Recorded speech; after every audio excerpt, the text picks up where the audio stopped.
Before we pray, let's open our Bible, mga kapatid. Praise the Lord. In the book of Acts, hallelujah. Aklat po ng mga gawa, Kapitulo 1, talatang 4, ang sabi ng Biblia, and being assembled together with them, He commanded them not to depart from Jerusalem, but to wait for the promise of the Father, which He said, you have heard from me. At sa pong verse ng kapatid, in Isaiah chapter 40, verse 31, Isaiah 40, verse 31, but those who wait on the Lord shall renew their strength. They shall mount up with wings like eagles. They shall run and not be weary. They shall walk and not faint. Praise the Lord. Hallelujah. At Lord, puli sa Panginoon sa kanyang mga praise God. Hindi ko po ang aking tatay, Pastor, patinalangin po, praise the Lord. Hallelujah, Lord. We thank you for your word. Dalangin po namin na yung pagbabasbas po noon, yung din sa yung lingkod na gamitin, ay maging sa bawat sa amin, Lord God. Bigyan mo ng bukas ng puso at bukas ng kaisipan upang dumaloy po rin sa aming buong pagkataong pagpapala na nais po, Diyos, na matanggap namin sa araw na ito. Panginoon, itataas po namin siya, Panginoon, na yung salita at hayaan mo, Diyos, na manatili ng Espiritu na magpupuri habang kami, O Diyos, ay nabubulay-bulay, Panginoon, sa iyong mga salita na may mapakinggan sa mga oras nito. Alayin mo, Diyos, sa bawat isa at inangin ang maraming mo, Panginoon, na revival, Panginoon, sa aming kalagitnaan. Thank you, Lord, in your mighty name, in Jesus' name. Amen. At tingin ang Panginoon. Praise the Lord. Hallelujah. Hallelujah. Ang sabi po ng Isaiah chapter 40, verse 31.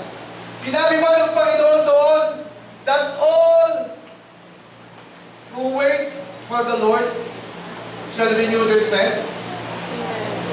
Sinabi ba lahat? No. Those who wait on the Lord shall renew their strength. Mahal po tayo mga kapatid. Praise God. Mga kapatid, tuloy nga po hindi po ganon kadali ang maghintay. Kung tatanungin niyo po kayo isa-isa, siguro sasabihin ko, minsan nakakapagod maghintay. Kaya kapatid, asahan niyo po, 3 oras po tayo magsasama ngayon. Praise the Lord. Just kidding, mga kapatid. But hindi po ganun kadali ang paghihintay ng mga kapatid. Lalo po mga kapatid, alam po natin si Kuya Rory galing po sa kanyang biyahe. Paghihintay po yun ang plane. He has to be there at least 2 hours or 3 hours and waiting to depart the plane. Ganun po. Ay lalo po sa Pilipinas, mga kapatid. Ganun po kahaba ang paghihintay. Kaya minsan mga kapatid, pupunta ka sa airport, dahil po sa traffic, you need at least 5 hours before your flight. Diba? Ang paghihintay. O minsan mga kapatid, someone makes you wait for so long. Minsan may mga tao po mga kapatid na nagbigay sa iyo na ikaw ay maghintay, mga kapatid. Pero nasa ko dyan mga kapatid, di ba? May inaasahan ka, ngunit hindi po at ang tagal ng paghintay mo. Or minsan mga kapatid, naiisip mo, ang paghintay ko ba ay akse lamang sa oras? Is my waiting a waste of time? O minsan mga kapatid, ang masaklang pastor, naghihintay ka sa wala. Are you waiting for nothing, mga kapatid? Minsan mga kapatid, ganyan po ang sitwasyon ng bawat isa sa atin. Subalit ang isang tao po mga kapatid, our human instinct, lagi po tayo nagmamadali. Kaya minsan, habang nireview ko ang aking notes, sabi ko, bakit kaya na-invento ang clock? Na may 12 oras na umiikot, mga kapatid, na hindi mo kayang pigilan. But something good today, God wants you to know. Praise the Lord. Na ang paghihintay na ito, mga kapatid, ay isang biyaya ng Panginoon. Praise the Lord.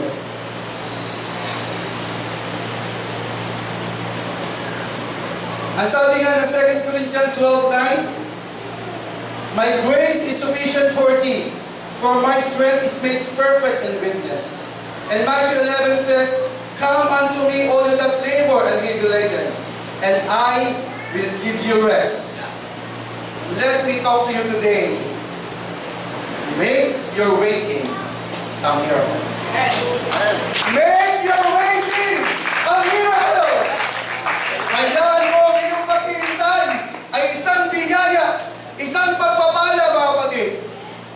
Make your waiting a miracle.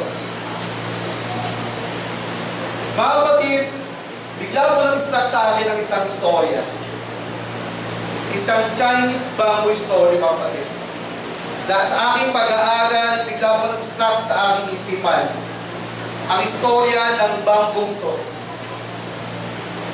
Let me walk you through, mga kapatid, very shortly. Na ang Chinese bamboo, mga kapatid, ito po ay tinanim ng isang farmer. Day in, day out, pastor, dinidiligan niya to. Araw-araw. Subalit, mga kapatid, for the past 4 years, hindi po lumalaki. Ni katiting na si Paul, walang lumalabas, mga kapatid. Subalit, ang farmer na to, tuloy po kasi sa pagdidilig, pag-nurture ng Chinese bamboo tree na ito, mga kapatid. Ng puno ito, mga kapatid.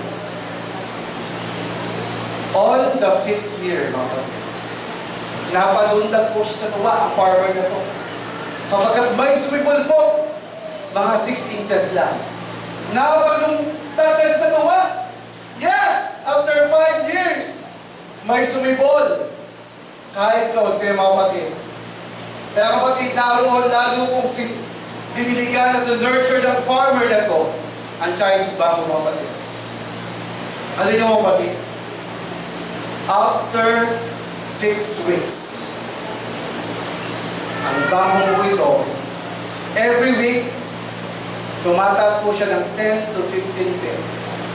After 6 weeks, mga kapatid, ito po ay kasingtaas ng 90 feet tall or 27 meter high. Kasingtaas po ng 10 floor story building, mga kapatid. Magtataka po tayo, Panginoon, paano lumaki ang bamboo ito? Sapagkat, mga kapatid, naroon ang kanya pong mga ugat na hindi natin nakikita. The invisible things that God wants us to be today, yun po ang nangyari sa bamboo ito, kapatid. Lumapad at lumapad ang bamboo for 5 long years. Ganyan, kapatid, 5 taon, pagtatanim ka, wala man lang bunga, wala man lang resulta. Ganyan po tayo sa mga tao. Something in a hurry. Minsan, mga kapatid, after 1 year, gusto mo ganito na ang mangyari sa buhay mo. O minsan, mga kabataan, mga kapatid, lalo kung nag-a-apply ng trabaho, mga kabataan, makinig kayo. Kali yung kapatid, pag-apply mo after 6 months, supervisor ka no, manager ka no. It's not the God's way, mga kapatid. Hindi po ito ang pamamaraan ng Diyos, mga kapatid. Like this Chinese bamboo, mga kapatid, after 6 weeks, 90 feet tall. Tingnan po natin, mga kapatid, ang nangyari sa kanya, mga kapatid. There are just 3 points that we want to stress. Mga kapatid, ang pundasyon po ng bamboo ito, the solid root system. Yun po muna, mga kapatid, ang pundasyon. Pinatibay po ng pinatibay ang pagkapit niya sa lupa, mga kapatid. Upang sa kanyang pagtaas, upang siya po maging 90 feet tall, handa siyang tumayo, handa pong ipaglaban ang inyong panampalataya, mga kapatid. Ito po ang nais ng Panginoon. Number 2, it takes small actions every day. Alam niyo, mga kapatid, ang ating panampalataya, hindi po ito lumalago monthly or yearly. It takes every single day, mga kapatid. Every single day, every hour, every minute, mga kapatid. Ganun mga kapatid ang pag-nurture kung siya'y lumaki. And third, there was a persistence, patience, and faith mga kapatid. Ito po ang itinuturo mga kapatid. The values that God wants us to be. Upang patuloy po tayong tumibay. Upang tayo po tumayo mga kapatid sa ating mga pananampalataya. Praise the Lord. Hindi mga kapatid na maging boring ang ating Christian life mga kapatid. Kaya challenge mga kapatid sa bawat isa, lalo na sa ating mga kabataan, huwag kayong magmadali. God will bless you at the right time.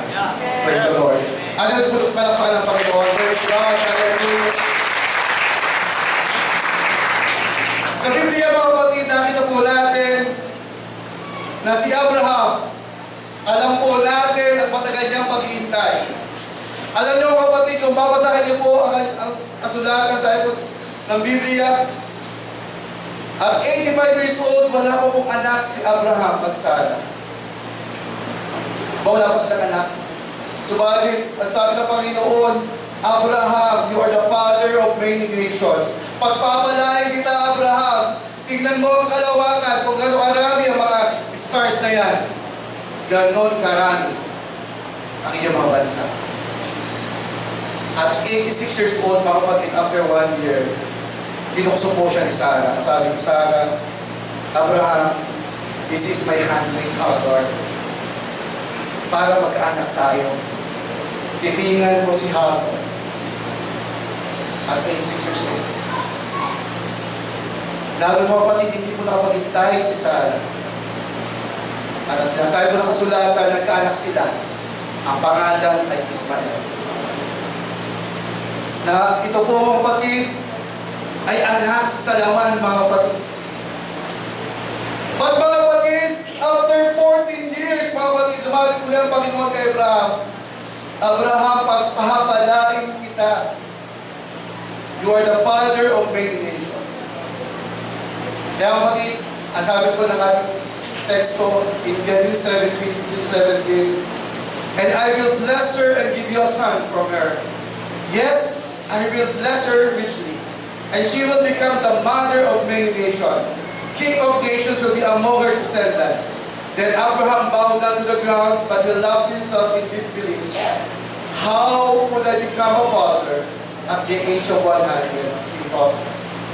And how can Sarah have a baby when she is 90 years old? Minsan mga kapatid, ganyan po ang ating pag-iisip mga kapatid. Kung nga kapatid, na si Abraham po ay nagkaroon po ng disbelief mga kapatid, ng kawalang tiwala, subalit ito po inilagay niya sa kanyang isipan mga kapatid. Inilagay niya sa kanyang isipan, Panginoon, sandaan ako. Si Sarah, 90 years old, magkakanak pa ba ako? Magkakanak pa ba kami? But inilagay niya po sa kanyang isipan. Subalit mga kapatid, ang mapapansin niyo, but Abraham bowed down to the ground. Si Abraham po, bowed down to the ground, mga kapatid. Even meron po siyang disbelief. Nahapon mga kapatid, ibigay niya ang kanilang pananampalataya mga kapatid. Isang pananampalataya mga kapatid, isang respect, isang kanyang pag-worship, pagpupuri sa Panginoon. Sige Panginoon, ako ay may kawalang pananampalataya.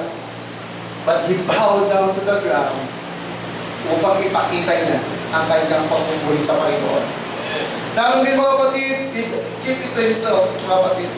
Alam po ng Diyos ang iniisip natin mga kapatid. But mga kapatid, pag yan po mga kapatid, mga negative natin, mga complaints, murmurings, ay lalo po natin ibulalas mga kapatid.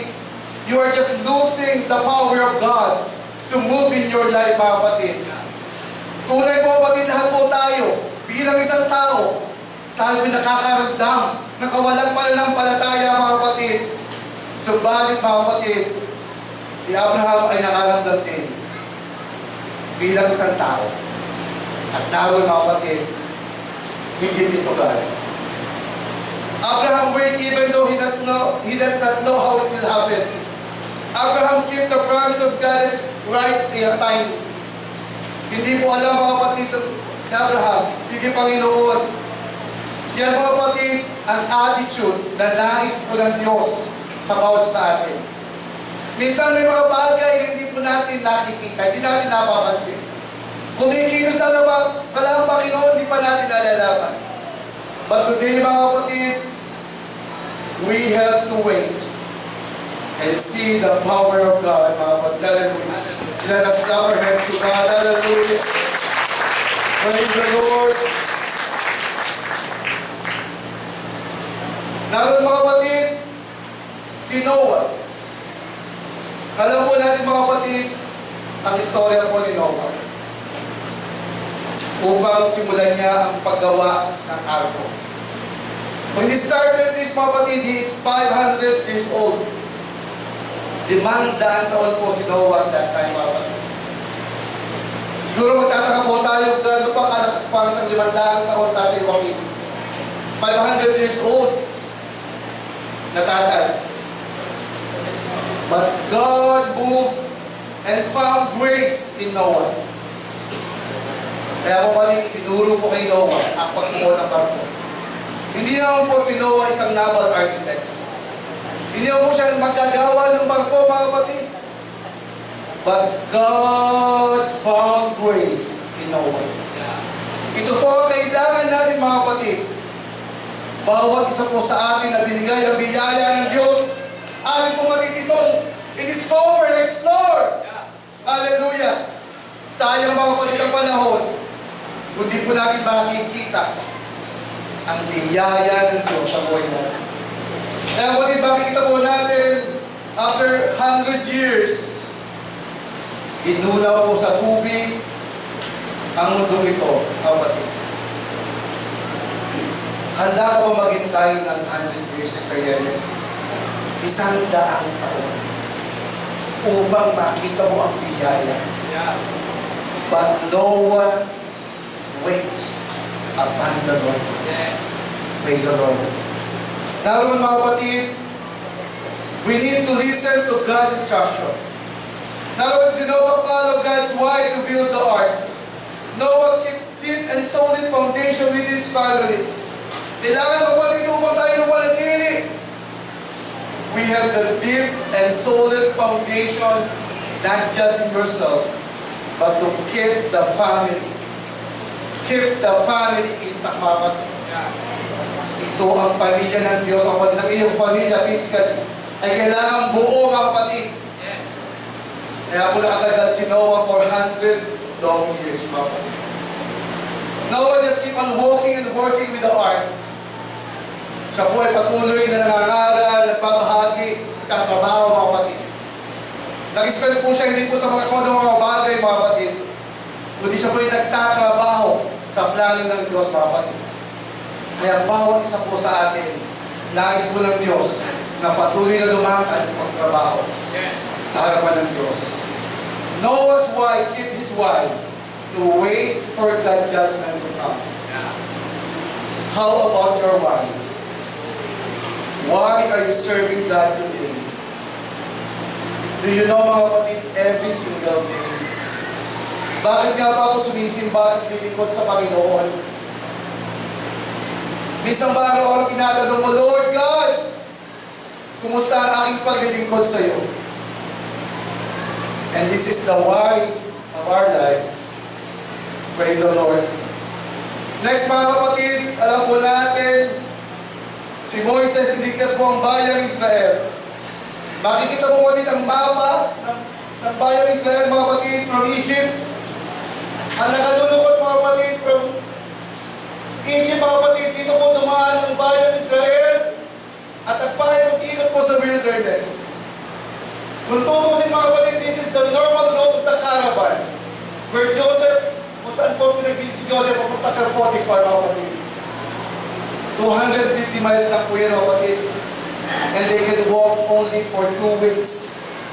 2 linggo po lang lakad yun para niya ang land of promise, ang bayang Kanaan.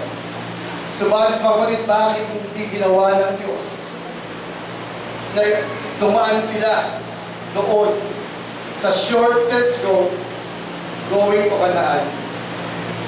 Minsan magtataka po tayo, Lord, bakit yung pinadala ng bayan ng Israel? Para in 2 weeks na sila. That's the shortest distance. Only 250 miles. Around 400 kilometers na po kapatid. Parang Batangas to Pampanga na mga kapatid na layo. Subalit mga kapatid, inais ng Diyos. Dahil po ang bayang Israel ay from slavery, from simple nation. Sa dahil po karareklamo ng mga kapatid, hindi pa po sila handa upang harapin po ang Filisteo sa isang digmaan, mga kapatid. Because this side is the land of Philistines, mga kapatid. At kung yun po ay kinadadaanan, sigurado sila po ay manghihina at marami ang mamamatay, mga kapatid. Praise the Lord. Nakita po natin, mga kapatid, Israel always forget the blessings of God. Mga kapatid, wag po natin kalimutan ang biyaya ng Diyos. Hindi naman po palaki yan ang biyaya ng Diyos, mga kapatid. Ito ay kung paano mo tinatanggap at ginagamit ang biyaya ng Diyos. How small is it, how big it is, mga kapatid. Second, Israel become complacent on their ways. Minsan mga kapatid, sabihin natin, nasa loob na ako ng iglesia, active naman ako sa mga activities. Mga kapatid, tulad may complacent. Complacency, mga kapatid, is creeping in the church. Ito po ay pagkawalang bahala sa Tagalog. Okay lang, bahala na. Bahala na. Lagi pong bahala na, mga kapatid. And this is a complacency, mga kapatid. Dahil pong Israel are living in fear of failure and fear of success. Maraming tao, kapatid, hindi po kumikilos. Ano nyo, mga kapatid? Pag hindi po tayo kumilos, naroon po ang ating fear of failure. Naku, baka naman ako i-reject lang sa aking akta yan. O kaya naman ako, bahala na si Pro, kung pasa ako, hindi. O kaya naman po dito, balance mo pare, okay, mahiramin o hindi. May fear of failure.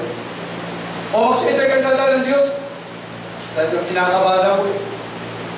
Mga kapatid, o minsan mga kapatid, the fear of success. Naku, paano pag naging matagumpay kami, paano Pastor kung yumaman tayo? The fear of success.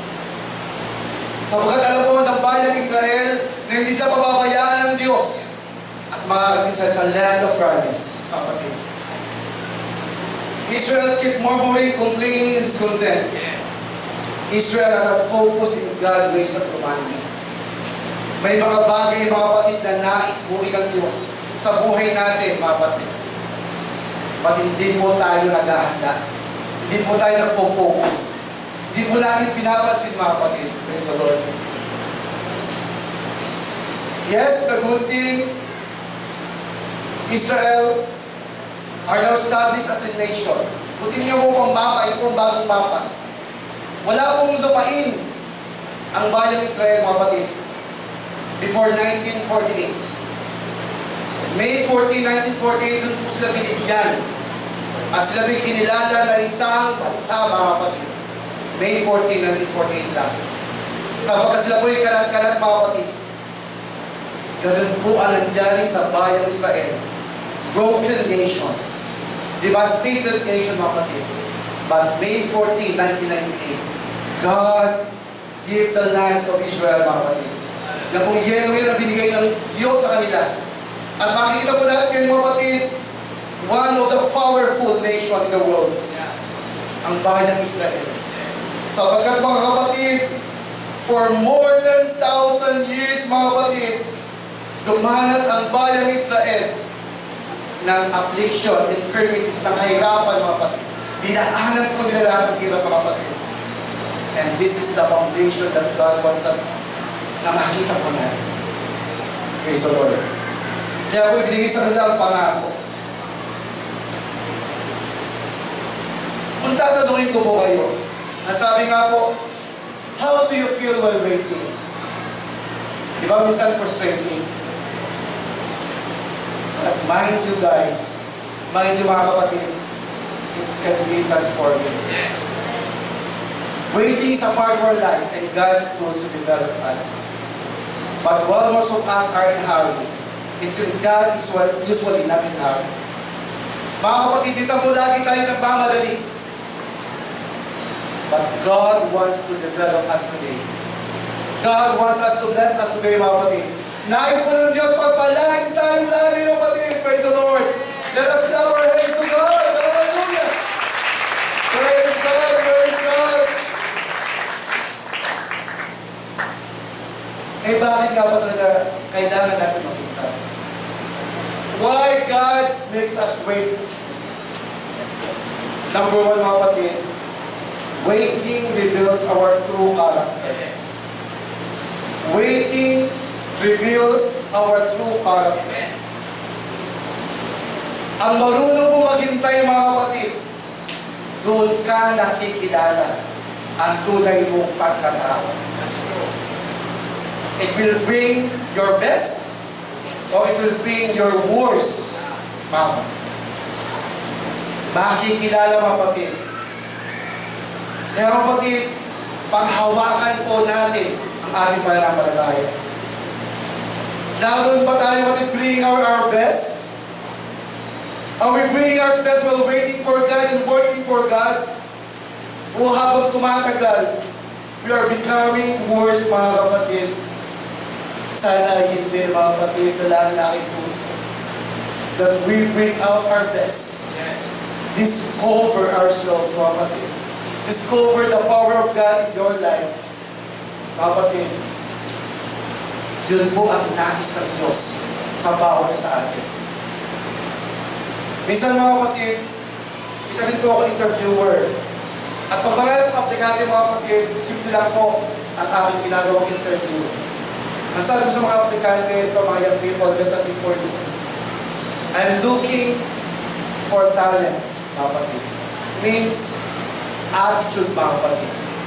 Kahit anong galing yan, kung hindi na din magtatagal, o hindi na nung marunong makisama sa trabaho, bahal wala, mga kapatid. It's the attitude, mga kapatid. Naroon ang pagtanggap niya, mga kapatid, whatever he is, ang kanyang sariling pagkatao. You have to bring out your best of yourself, mga kapatid. Ipakita mo ang nasa sarili mo. Hindi ka titingin sa iba. Hindi ka mag-compare sa iba. Bring out the best in you today, mga kapatid. Yung nais mong maranasan, pagpalain ng Panginoon. God is working behind the scenes, mga kapatid. Always remember, mga kapatid, ang Diyos ay kumikilos miraculous. Hindi po natin alam. Naroon lang po lang tayong kumilos, kailangan tayong kumalaw. Kaya tayo gumawa, mga kapatid. God is always behind the scenes. Second, why God makes us wait? Waiting builds patience in our lives. Patience in waiting for small things leads to having patience in the bigger things. Mga kapatid, kaya mga kabataan, nais ko po i-share sa inyo, you can start small things. Humble small beginnings, mga kapatid. Minsan nabasa ko, mga kapatid, kung tingnan niyo po ang mga history po ng mga successful people, mga billionaire, mga kapatid. Hindi naman po sila after 1 year billionaire na o millionaire na. O successful na, mga kapatid. Hindi po katulad ng isang engineer na after 1 month engineer na, no. It takes 5 years na bubunuin niya. Kaya, mga kapatid, kung ano po ibigay sa atin, gano'n yan kaliit natin, Joaquin, Brother Joseph, gano'n kaliit yan, panghawakan mo, nurture it, malaguin mo, gamitin mo. This is the way of God. Maliit na bagay, mga kapatid. Alam po natin ang prinsipyo ng Diyos. Kung ikaw ay nag-lead or you are going for small things, the bigger things, madali na po sa atin, mga kapatid. Minsan, mga kapatid, ang sabi ko pala sa Sunday school ko, bakit nung nasa Bauan tayo, bakit kaya parang hirap ng financials natin, ng finances natin sa iglesia? Hindi ba tayo nagpapahala ng Diyos? That's my big question. On my first 2 years as a young people, I'm still studying on my college days, mga kapatid. But now I realize, nais po ng Diyos na maging handa ang bawat isa sa isang malaking pagpapala, Pastor! Because God wants to bless everyone today! These mornings, nagtiwala po tayo sa malaking pagtitiwalaan po tayo ng Diyos natin. Naroon, nais po ng Diyos na sa maliit na bagay, patience, and this particular things. Nakita niyo po ang story ng election ito. Way back, mga kapatid, 1990s, 1987, may Senator College. Tayo po kapatid is in the wilderness. Kami po mga young people doon, buhat dito, buhat doon, takbo dito, takbo doon. Walang pamasahe, lakad. May pa naman kami. Kahit walang jeep, maglalakad kami. Pero naman kami mga paa. Walang merienda, may tubig naman. And that is the way God brings out in our lives. Mga kapatid, because we keep doing. Yes, small things, small things, small things. But remember mga kapatid, mag-agree po ditong bunker natin. If you start saving at the age of 20, at the age of 15, mag-start ka lang po mag-save by 20 years old.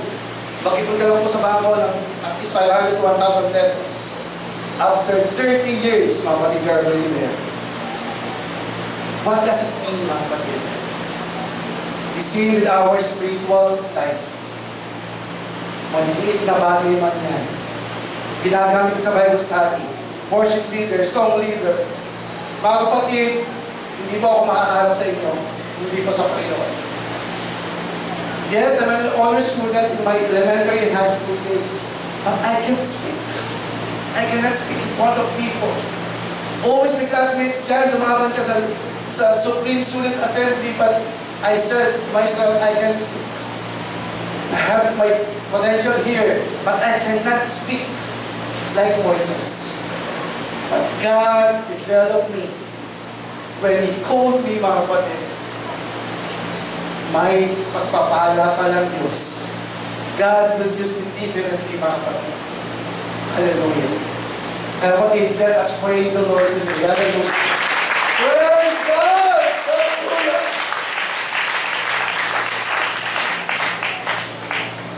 Third, waiting builds anticipation.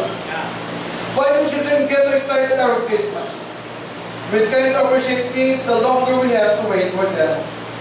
Alam niyo kapatid, God rewarded people who wait. Yes. Ang handa mo maghintay, mga kapatid, mas maganda, mas masagan ang biyaya ng Diyos, mga kapatid. Hallelujah. Praise the Lord. Naroon, mga kapatid, God is a rewarder. Nais po tayo mag-rewards lahat. Marunong lang po tayong mag-spend ng time for Him.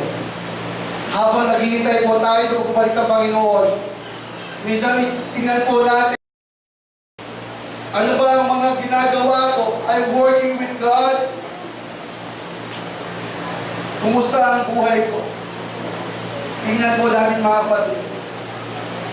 God wants us to be excellent, mga kapatid, pagbabalik niya. Gusto niya maging excellent po tayo, maging effective po tayo, mga kapatid. Pero kapatid, we appreciate, mga kapatid, sa mga bagay that longer to wait, mga kapatid. Di ba, mga kapatid, pag nagluluto ka, at instant lang ang luto mo, hindi po malasa, mga kapatid. The same way with our life, mga kapatid. We need to keep doing, keep working, keep waiting to God, mga kapatid. Praise the Lord. Hallelujah.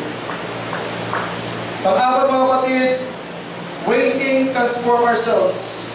Waiting is a way to running up the rough ages of our lives. Alam niyo, kapatid, alam po natin may kanya-kanya po tayong buhay. At alam po natin may kanya-kanya tayong problema. Diba? Minsan impatient po tayo. O kaya mainitin. Diba? But God wants to wrap all the ages, mga kapatid, the ages of our life. Maging smooth, mga kapatid.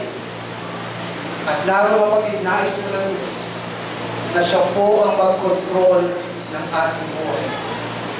Minsan mga kapatid, naiinip na tayo, ano ba itong nangyayari sa buhay ko? Minsan, pinangungunahan po natin ang Diyos, Mama. Pag meron po tayo pinapanalangin, may hinihiling sa Diyos, madilim po tayong mainip mga kapatid. Always remember, God is in charge of our life. God's in control of this universe, mga kapatid.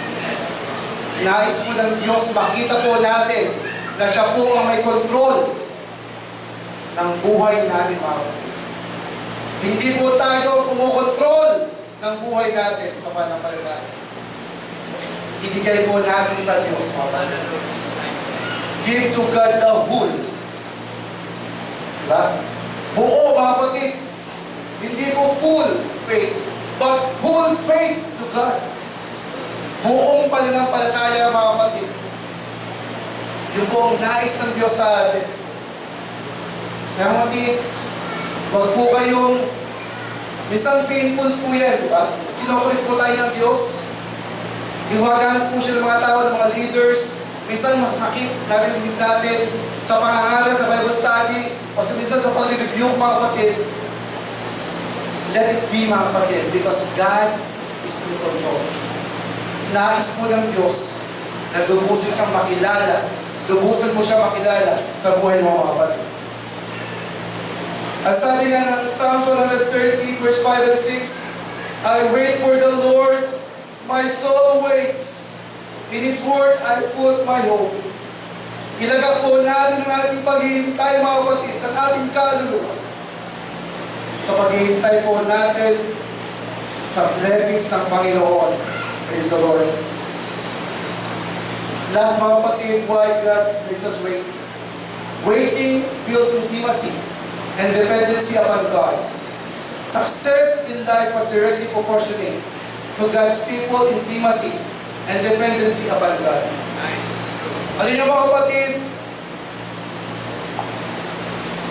basa ko sa inyo kanina, kung nais kang pagpalain ng Diyos ng 1 million today, the question is, are you ready to receive that blessing? Mga kapatid, posibleng hindi ka mahanda. Kaya kapatid, God develop us the intimate relationship, the dependency. Kaya kapatid, magtataka po tayo. We are looking for big things. But the question is, kumusta ang your relationship to God? It's direct proportionate, kapatid. Kaya kapatid, kung nais po tayong patuloy na pagpalain ng Diyos, let the miracle in your life today, mga kapatid, let's further build our intimacy and dependency on God. Diba? Hindi mo pwede na meron kong anak na high school, bibigyan ko agad ng kotse.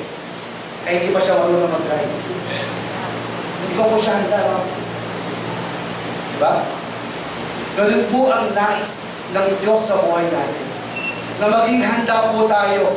Kaya mga kapatid, naghihintay po pastor ng matagal sapagkat hindi pa tayo handa. And we need to prepare, mga kapatid. Naroon po ang paghahanda. Our intimate relationship, our dependence on God. Sa mga plano po natin, sa mga pangarap natin, sa buhay natin, are we seeking counsel to God? Lord God, ang gagawin ko dito? Lord God, okay po ba to? Lord God, are we seek counsel to God? Di ba gano'n ang isang anak sa tatay, isang ama? Nagtatanong po siya, nag-i-inquire po siya. At sasabihin ng tatay, anak, hindi ka ba handa? Diba? Naroon po intimate relationship our dependency. Mga kapatid, waiting to God is a process and a promise. Nothing is too easy, nor to float on God's own timing. He promised not to forsake or leave us. We are the one leaving Him alone. Listen po tayo, umiiwan sa Diyos, mga kapatid. Ang Diyos ay Diyos. At siya po ay naghihintay sa atin, mga kapatid. Do you want to be blessed and see miracles today? Wait the Lord quietly, expectantly, and confidently. Even your circumstances are incredible. Even people are changeable. Even your problems are explainable, mga kapatid. You have to wait on God. Hallelujah. Kaya mo ang bigyan ng Diyos sa bawat sa atin. Praise the Lord. Always remember, God's timing is best. And He knows what's best for us. Waiting reminds us that we are not in charge. Hindi po tayo ma-in charge sa buhay natin, mga kapatid. Always remember that God is in charge. Mga kapatid. Ang sabi nga sa kwento, are you an oak or a mushroom? Ang mushroom po, sabi na ni Diyos, when overnight po, marami po makita ang mushroom. Sisimulan po yan, mabilis lang yan. But an oak tree takes long years to build, mga kapatid, upang lumaki po na lumaki. Now, mga kapatid, we are not a mushroom. We are not a mushroom Christian, but we are an oak Christian. That's ready to wait for God. Hallelujah. Praise God. Hallelujah.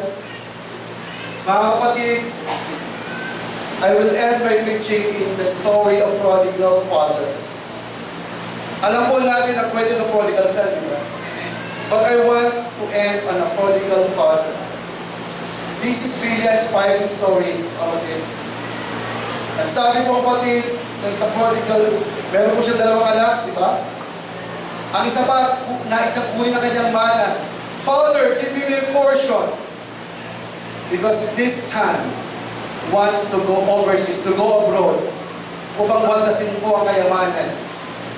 Kung tignan natin, kapatid, the prodigal father, di ba? Kasi may mana, kasi mayaman po sila, di ba? Kasi may ibigay siyang pamana. At doon yung kapatid, ibinigay niya ang kalahati sa kanyang isang anak. Binadas po sa malayo, nag-abroad. Kapatid, at tumating sa krisis. Diba? Sa krisis na yun, muli niyang naisip, ang mga servants ng aking ama ay maraming pagkain. Heto ako sa kulungan ng mga baboy. Wala akong makain. Kaya pagkain ng baboy ang aking kinakain. Anong sinabi niya sa kanyang sarili? I will rise up and go to my father. And I will say to my father, Father, I have sinned against thee and heaven. Patawarin mo ako, Ama, hayaan mo akong mag-isang alipin na lamang ng iyong farm. Subalit, mga kapatid, di po doon natapos ang story. Alam po natin, the prodigal father wait for so long, Pastor. He wait for so long for the lost son. Naghihintay siya araw-araw, babalik pa ba ang aking anak na to? Kailan siya babalik? Ganun po ang prodigal father na to. At nung makita ang kanyang isang anak na bumalik, laking tuwa niya. Ang sabi niya sa kanyang mga servants, give the best suit, give the best meat. Tayo mag-celebrate because my son is lost, but now is found. Dahil po maghintay ng isang ama. Miraculously, this son changed his life. At siya po ay sumurrender sa kanyang ama. At yes, mga kapatid, may other son. Titignan po natin the other side. Nagkaroon po ng lungkot. Kasama siya ng isang ama. Katulad din po natin, mga kapatid, mga kabataan, mga kapatid, kala po natin sa loob lamang natin tayo ng iglesia, okay na tayo. Kasama natin ating pastor, okay na tayo. Yung pala, meron kang hinakit. Meron kang mga tampo sa iglesia, sa pastor, sa mga leaders. Mga kapatid, The prodigal father said, mga anak, kung ano ang tinatangkilik ko ay sa iyo. Yes, I give the fatted calf for your brother. But you know, all these blessings is yours. Ganun po pati ang ating dakilang Ama. Let your waiting be a miracle man today. Hayaan po natin ang Diyos ang kumilos sa buhay natin. Praise the Lord, praise the Lord. Alam natin po kayo kapatid. Hallelujah. Hallelujah. Come on. Come on.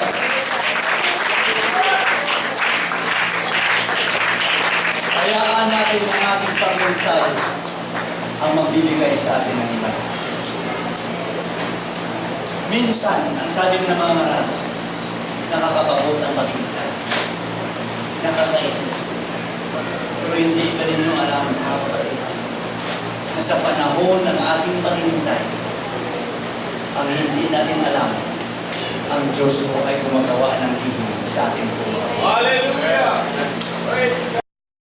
Sabi ni Job, nung siya ay naroon sa pinakamatinding panahon ng pagsubok sa kanyang buhay, nagkaroon siya ng mabigat na karamdaman, nawala ang lahat ng kanyang mga ari-arian. Ano ang sabi niya? Hinahanap niya ang Diyos sa harapan, hindi niya makita. Sa likuran, hindi niya makita. Sa kanan, hindi niya makita. Sa kaliwa, pag siya ay gumagawa. Anong ibig sabihin? Right hand symbolizes power. Left hand symbolizes weakness. But Job said, sa kaliwa, pagka siya ay gumagawa. Ang ibig sabihin sa panahon ng ating kahinaan, akala natin ay bagsak na tayo. Akala natin ay wala ng pag-asa. Pero yung ng panahon na ang Diyos ay gumagawa sa ating mga buhay. Always remember, God is in control. Hallelujah. Huwag kang mainip. Hayaan mo ang proseso ng Diyos ang mangyayari sa buhay mo.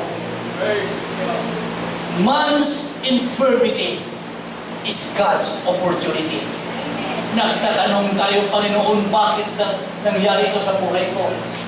Panginoon, bakit ako may mabigat na problema? Lord, bakit ako may mabigat na karamdaman? Lord, bakit ako may mabigat na pagsubok? Those are the questions na ayaw natin, mga kapatid, na hindi magkaroon ng kasagutan. But always remember, may mga inihiling tayo na ang sagot ng Diyos ay oo. Bakit oo? Sapagkat yan ay si kabubuti mo. May mga pananalangin tayo na ang sagot ng Diyos ay hindi. And we keep on asking this question, Lord, why no? Yan ang sabi ng Panginoon, hindi yan nakabubuti sa iyo. But, ang pinakamahirap na sagot ng Diyos, maghintay ka. Amen. Yes, dahil mabuti sa iyo, hindi na nakasama sa iyo. Pero yung maghintay ka na. Bakit kailangan ba tayong maghintay? Kaya namang ibigay ng Diyos yan. Sapagkat kagaya po ng Chinese people. It takes 5 years para tumubo. Ngunit ang hindi po natin alam, ang hindi rin alam kung nag-aalaga. 5 years hindi tumutubo, pinagpatuloy siya ng pagdidilig, nagpatuloy siya ng pag-aalaga. Sapagkat ang nag-aalaga na ito ay nagtitiwala siya sa proseso. Because within 5 years, ang sabi ko, I also read the story. Kung ang bilbo, Chinese bilbo, ay tumataas ng 90 feet, ang kanyang ugat ay lumalawak at kumakalat ng 90 feet.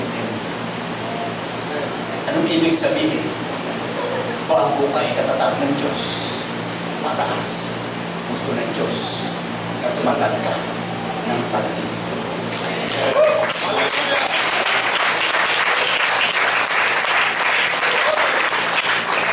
Are you willing to wait?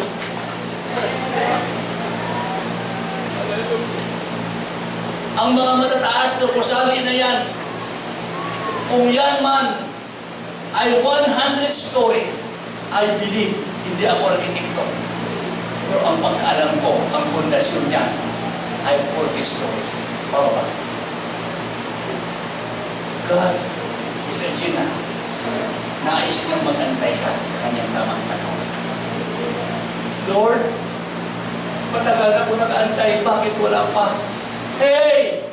Tanungin mo ang babae na inagasan ng dugo sa loob na 12 taon. For 12 years, naubos ang lahat ng kanyang mga pag-aari. But she still keeps on waiting sapagkat alam niya na siya ay gagaling. Ba't ang paghihintay ay maging walang kabuluhan kung wala kang inaasahan sa iyong paghihintay? Is your waiting worth to nothing? No!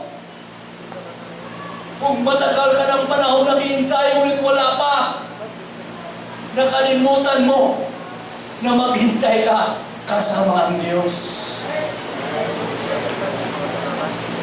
Matagal ka ba nag-aantay? Wala pa rin katuparan. Maaaring ang Diyos ay hindi kasama sa iyong paghihintay. But I am telling you today, I am telling you right now, kung mayroon kang hinihintay, kung mayroon kang paghihintay, isama mo ang Diyos sa iyong hinihintay. Isama mo ang Diyos sa iyong paghihintay.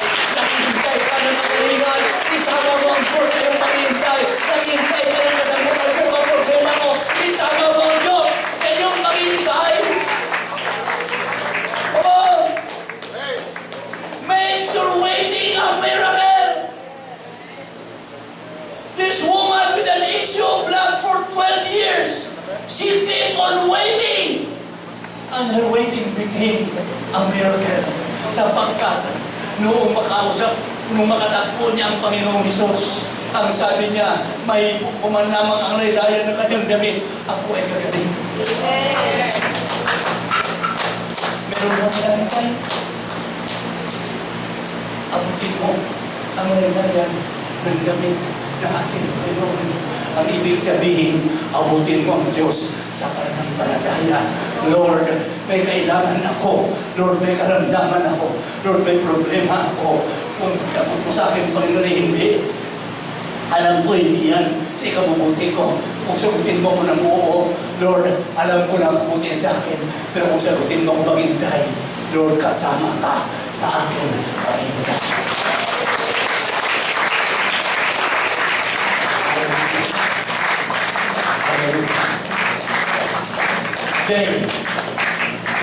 They that wait upon the Lord, silang naghihintay sa Panginoon, ay magkaroon ng panibagong lakas. Kung may karamdaman kang maghintay sa Panginoon, magkaroon ka ng panibagong kagalingan. Kung nangihina ka ng hintay sa Panginoon, magkaroon ka ng panibagong kalakasan. Kung may problema ka ng hintay sa Panginoon, magkaroon ka ng panibagong kasagutan sa mga problema mo. All you have to do is just wait and make your waiting a miracle that will happen in your life.